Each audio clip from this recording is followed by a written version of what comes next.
Hello everyone, আসসালামু আলাইকুম। দেখতেই পাচ্ছেন আমার মা মাছ ভাজি করছে। তারপর প্রথমে পেঁয়াজটা ভেজে নিল, তারপর অনেক কিছু দিয়ে দিল, মশলা এগুলো আবার নেড়ে নিচ্ছে, জানে এগুলো মাছটা বেশি করে ভালো করে ভেজে যায়। তারপর এটা তো দেখছি এটা তো পুরো ঝোল করে দিল। তারপর এটা কি দিচ্ছে মনে হয় কাঁচা কলা দিচ্ছে। কাঁচা কলা দিয়ে হচ্ছে এগুলো নেড়ে নিল, ঝোলগুলি দিয়ে কাঁচা কলাটা নেড়ে নিল। তারপর এটা ঢেকে দিল।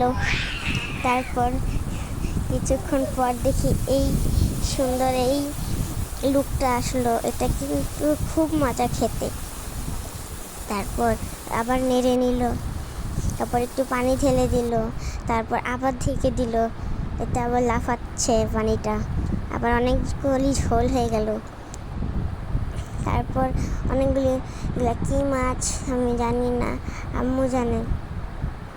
এগুলো আবার নেড়ে নিল। আবার